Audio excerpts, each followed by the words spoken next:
പ്രധാനപ്പെട്ട വാർത്താ കേന്ദ്രമാകാൻ പോകുന്നത്. തലസ്ഥാന നഗരിയിൽ നവകേരള സദസ്സ് പര്യടനം പൂർത്തിയാക്കുമ്പോഴാണ് സംഘർഷത്തിന് സാധ്യതയിലേക്ക് ഇന്നത്തെ വാർത്താ ദിനം മാറുന്നത്. അതേസമയം ഇന്നലെ പോലീസ് നടപടിക്കെതിരെ യുവമോർച്ച ഇന്ന് സെക്രട്ടേറിയറ്റ് മാർച്ചും ആഹ്വാനം ചെയ്തിട്ടുണ്ട്. പോലീസ് മേധാവിയുടെ വസതിയിലെ മഹിളാ മോർച്ച സമരത്തിൽ 3 പോലീസുകാർക്ക് സസ്പെൻഷൻ എന്ന വാർത്തയും ഇന്ന് പുറത്തുവന്നു. റോഷിപാൽ നമുക്കൊപ്പം ചേരുന്നുണ്ട്. റോഷിപാൽ, എപ്പോഴാണ് KPCC പ്രസിഡന്റ് കെ സുധാകരന്റെ നേതൃത്വത്തിലുള്ള DGP ഓഫീസ് മാർച്ച് ആരംഭിക്കുക? ഈ മാർച്ചിൽ പ്രതിപക്ഷ നേതാവ് രമേശ് ചെന്നിത്തലയുണ്ട്, മുൻ പ്രതിപക്ഷ നേതാവ് രമേശ് ചെന്നിത്തലയുണ്ട്, ഇപ്പോഴത്തെ പ്രതിപക്ഷ നേതാവ് VD സതീശനും പങ്കെടുക്കുന്നുണ്ടെന്നാണ് ഞാൻ മനസ്സിലാക്കുന്നത്. മുതിർന്ന കോൺഗ്രസ് നേതാക്കളുടെ നേതൃത്വത്തിലുള്ള മാർച്ചാണ്. DGP ഓഫീസിലേക്ക് നടത്തുന്ന മാർച്ച് അക്രമാസക്തമാകാനുള്ള സാധ്യത ഇപ്പോൾ നമ്മൾ കാണുന്നുണ്ടോ റോഷിപാൽ?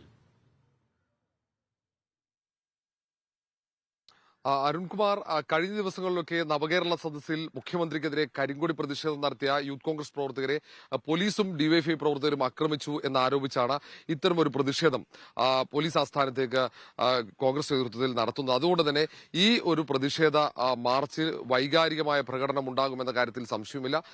KPCC അധ്യക്ഷൻ കെ സുധാകരന്റെ നേതൃത്വത്തിൽ തന്നെയാണ് മാർച്ച് പോലീസ് ആസ്ഥാനത്തേക്ക് എത്തുന്നത്.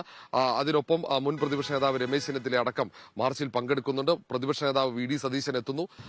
വലിയ രീതിയിൽ പ്രവർത്തകരെ മാർച്ചിലേക്ക് എത്തിക്കാനുള്ള എല്ലാ നീക്കങ്ങളും കോൺഗ്രസ് നേതൃത്വത്തിന്റെ ഭാഗത്ത് ഉണ്ടായിട്ടുണ്ട്.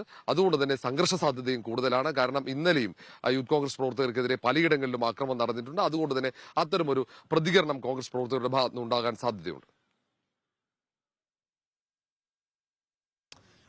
റോഷിപാൽ, അതേസമയം യുവമോർച്ച പ്രവർത്തകരുടെയും സെക്രട്ടേറിയറ്റ് മാർച്ച് ഇന്നുണ്ട്. പോലീസ് നടപടിയിൽ പ്രതിഷേധിച്ചുകൊണ്ടാണ് യുവമോർച്ച പ്രവർത്തകരുടെയും സെക്രട്ടേറിയറ്റ് മാർച്ച്. അതായത് ഒരേ സമയം തന്നെ DGP ഓഫീസിലേക്ക് യൂത്ത് കോൺഗ്രസ് പ്രതിഷേധ മാർച്ച് നടത്തുമ്പോൾ, കോൺഗ്രസ് പ്രതിഷേധ മാർച്ച് നടത്തുമ്പോൾ മറുഭാഗത്ത് സെക്രട്ടേറിയറ്റിൽ യുവമോർച്ച പ്രവർത്തകരും നടത്തുന്നു. ഈ രണ്ടിടങ്ങളിലും പോലീസ് സേനയെ വിന്യസിച്ചിട്ടുണ്ട് അല്ലേ റോഷിപാൽ?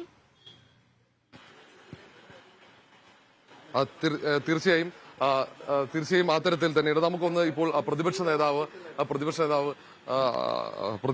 പ്രതികരണം നേടാനാണ്. പക്ഷേ അദ്ദേഹം പെട്ടെന്ന് KPCC ആസ്ഥാനത്തേക്ക് പോകാനായി തിരിച്ചു. ഇന്ന് യുവമോർച്ച പ്രവർത്തകർ സമാനമായ വിഷയം ഉയർത്തിക്കൊണ്ട് തന്നെയാണ് പ്രതിഷേധം സംഘടിപ്പിക്കുന്നത്. കാരണം കഴിഞ്ഞ ദിവസങ്ങളിൽ യുവമോർച്ച പ്രവർത്തകരും പലയിടങ്ങളിലായി പ്രതിഷേധം ഉയർത്തിയിരുന്നു മുഖ്യമന്ത്രിക്കെതിരെ. ആ സ്ഥലങ്ങളിലൊക്കെ പോലീസ് നടപടിയാണ് യുവമോർച്ച പ്രവർത്തകർക്കെതിരെ ഉണ്ടായത്.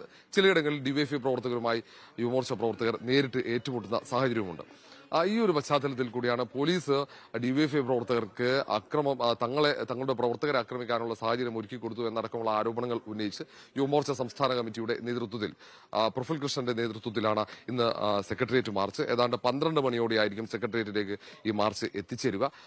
ഏതാണ്ട് 200-ലേറെ പ്രവർത്തകർ മാർച്ചിൽ പങ്കെടുക്കുമെന്ന് പറയുന്നു. അതിനൊപ്പം തന്നെ യുവമോർച്ച ഇന്ന് തലസ്ഥാനത്ത് നേരത്തെ മുഖ്യമന്ത്രിക്കെതിരെ പലയിടങ്ങളിൽ നടത്തിയ പ്രതിഷേധം, സമാനമായ പ്രതിഷേധം തലസ്ഥാനത്തും ഉണ്ടാകും.